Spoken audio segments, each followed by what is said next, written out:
Hello and welcome to Teacher Tandis English Lessons. I know it's been a long time since I posted. I got a new job and the holidays and vacation. I was in Hawaii for a little bit, so I didn't have an opportunity to post. But I hope wherever you are in the world, things are starting to get better. Maybe in the new year, things will improve. Our lives around the world will improve, and we'll have a better year, 2021. So today I have a pronunciation lesson for you. We're going to focus on stress, word stress, not the kind of stress that you feel when you have too much work, but word stress. And before we talk about word stress, I just want to briefly remind you about syllables, because syllables are kind of the base of what you need to know to understand word stress in English. And one syllable in American English or in general is when there is a vowel sound. So, for example, in the word love, right? L-O-V-E. Love is one syllable because we just have one vowel sound. Not vowel letters, right? We're not talking about letters, we're talking about sounds. So we say love, is the vowel sound in love, and there's only one vowel sound.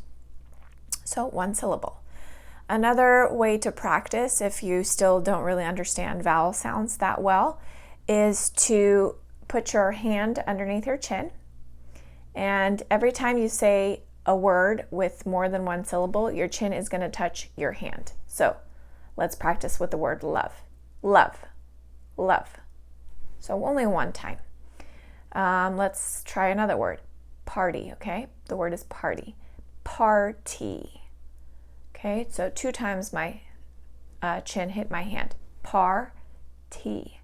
Okay, so that means 2 syllables. Okay, so you can do that trick, or you can just count the vowel sounds. When there's a vowel sound, that means there's a syllable. Love has 1 vowel sound, 1 syllable. Party has 2 vowel sounds, 2 syllables. So hopefully you understand syllables, and we can talk about stress, word stress. So I have a little green and red for the Christmas colors since we're around Christmas time right now. And I wanted to explain the rules, and I have examples for you as well. So the 2 big rules that you have to understand and know first is that we only stress vowel sounds, okay, not consonants. And each word has only 1 primary stress. So 1 word, 1 stress. Sometimes there are secondary stresses in a word, but they're not as strong or not as loud or whatever you want to call them. So 1 primary stress, 1 word. Stress is always on the vowel sounds. Okay, so the first rule that I have here is that you have a first syllable stress. So that means the stress or the accent is on the first syllable for most 2-syllable nouns and most 2-syllable adjectives. Okay, so 2-syllable nouns and 2-syllable adjectives have the stress on the first syllable. For example, table. Table is a noun. It has 2 syllables. Table. Table, right? Your chin can table. Hit your hand 2 times. That means 2 syllables. Some people snap, some people clap. You can do whatever to remind yourself of the syllables. So table has 2 syllables, and it's a noun. So the first syllable is going to take the stress. Table. Table. Okay, we don't say table. We say table. So the stress, the force or the strength or the loudness in your voice is coming on that first syllable. Another example I have here is marker. A marker. I used a marker to write these things, right? That pen is called a marker. Again, it has 2 syllables, marker, and the first syllable is going to take the stress. Marker. We don't say marker, we say marker. Okay, and also 2-syllable adjectives. So the example that I have there is happy. Okay, happy. Happy. 2 syllables. Happy. 2 syllables, and it's an adjective, so the first syllable is going to take the stress. Happy. I'm happy. I don't say I'm happy. I say I'm happy. And yellow is my next example. Yellow. Okay, yellow is an adjective. It's a color. It has 2 syllables. Yellow, yellow. And the first syllable is going to take the stress, so we say yellow. The car is yellow. We do not say the car is yellow. We say the car is yellow. Okay, and then the last point for the first syllable stress is 3-syllable words ending in ER or LY. For example, quietly, quietly, quietly. 3 syllables, quietly. That's 3 syllables, and it's going to have the stress on the first syllable because it's a 3-syllable word that ends with ly. Quietly, quietly, the first syllable, right? Qui, not quietly, not quietly, quietly, okay? All right, for stress on the last syllable, that's the next rule here, rule B. Stress on the last syllable is most 2-syllable verbs, okay? For example, begin. Begin has 2 syllables, begin, and it's a verb, so the stress is going to go on the last syllable. Begin, not begin, begin. Another example is relax. I want to relax. Okay, also verb, 2 syllables, relax, and the stress is going to go on the last syllable. Relax, not relax, relax. Okay, our next point here, point C, is stress on the penultimate syllable. Penultimate means the second from the end, second to last. Okay, so counting backwards, the second one from the end, the second syllable from the end is the penultimate syllable. So words ending with ic, I-C. For example, geographic, geographic. Okay, so this one here. This one has many syllables, but we're going to count from the back. So geographic. Okay, 4 syllables. Again, geographic. So counting backwards from the end, this is the second to last syllable. We have G, 1, O, 2, graph, 3, ic, 4.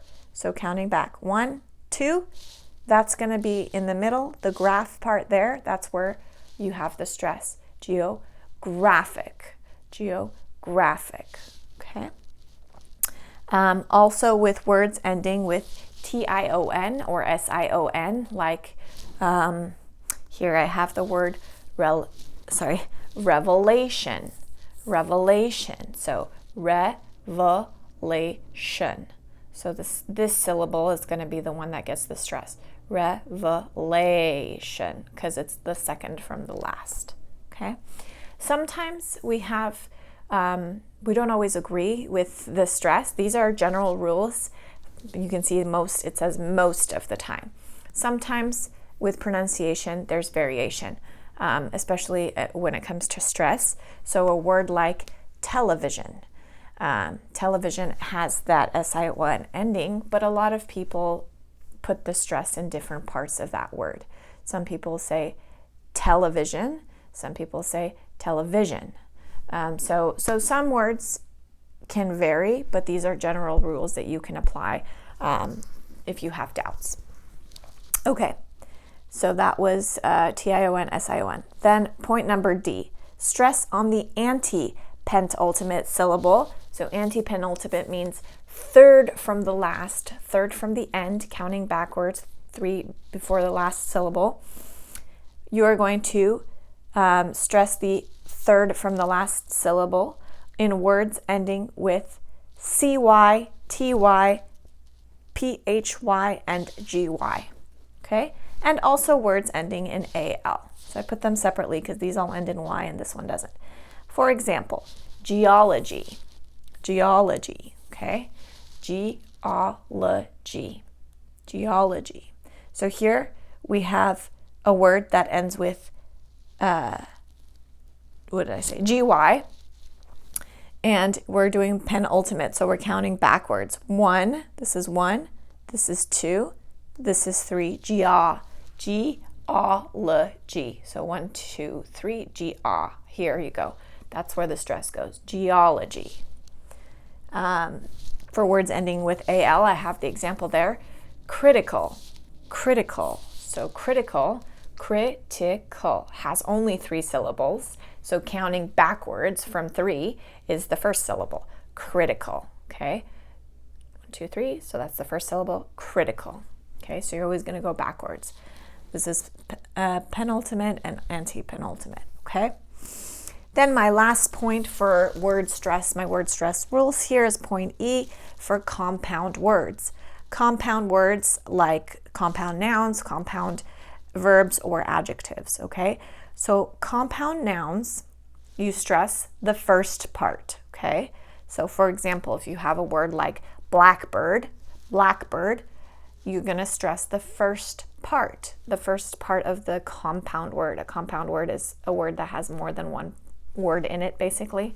Blackbird, that's 2 words. Put it together, it's a compound noun. So you're going to stress the first part, blackbird, okay? Or another example is like greenhouse. The greenhouse is where you grow plants. 2 words, but it's a compound word, and you're going to stress that first part. For compound nouns and adjectives, you're going to stress the second part, okay? So for example, we have understand, understand, okay? So it's a verb, but it has 2 words that make it up, basically. So we're going to stress the second part, understand, okay? I understand. I don't say I understand, I say I understand, okay? And the other example that I have is bad-tempered. Bad-tempered is an adjective. Somebody who's bad-tempered gets angry very fast. Okay, so here we're going to also stress the second part, bad-tempered, bad-tempered. Okay, so there you have it, your word stress cheat sheet.